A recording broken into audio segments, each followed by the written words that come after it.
வளர்ச்சி இந்த கருவியெல்லாம் வாங்கி கொடுத்தது மத்திய அரசு, வாங்கி கொடுத்தவர் பாரத பிரதமர், கேட்டவர் ராணுவ அமைச்சர் ராஜ்நாத் சிங், உள்துறை அமைச்சர்கள். இவர்கள் தான் எந்தெந்த இது வாங்கணும், நம்ம ஆயுதங்கள் எப்படி தாக்கலாம் எதிரிகள் வந்தா எப்படி தாக்குவது என்பதை அவங்க தான் உன்னிப்பாக. முதல்ல நீ பாராட்ட வேண்டியது யார? பாராட்ட வேண்டியது பாரத பிரதமர். அதை விட்டு ராணுவ வீரர்களுக்கு பாராட்டு தெரிவிச்சு திமுக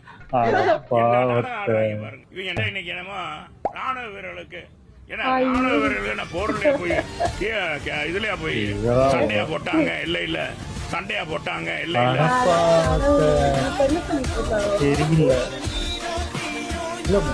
ஒண்ணுமே தெரியல, என்னன்னே தெரியல. இப்ப நீங்க ஒரு விமானத்துல போறீங்க, கிட்டத்தட்ட 50 வருடம் அனுபவம் இருக்கிற ஒரு பைலட் இருக்காரு, நேத்து தான் கத்துட்டு வந்த ஒருத்தர் இருக்காரு. யார் ஓட்டுனா நீங்க போவீங்க? கத்துட்டு உங்களை பிளைட்ல கூட்டிட்டு போனா போவீங்களா?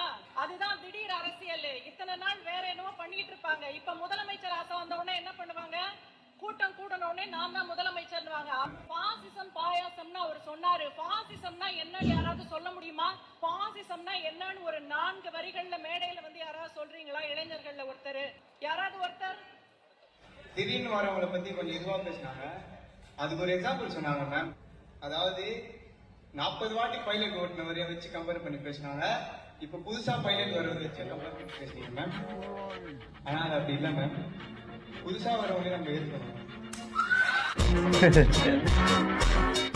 ஊர் உலகமே பயந்துகிட்டு இருந்த என்ன கொண்டாந்து ஒரு சின்ன சந்துக்குள்ள நிறுத்தி பயந்து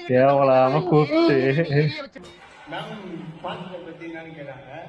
பாசிசம்னா அதாவது ஒரு ஸ்டேட் எடுத்துக்கோங்க, ஒரு ஸ்டேட்ல ஒருத்தர் தான் ஆட்சி பண்ண முடியும். ஆனா அந்த ஆட்சி பண்றது கூட யார் வேணா சேர்ந்துதான், ஆனா அவர் ஒருத்தர் தான் ஆட்சி பண்ண முடியும். அதுதான்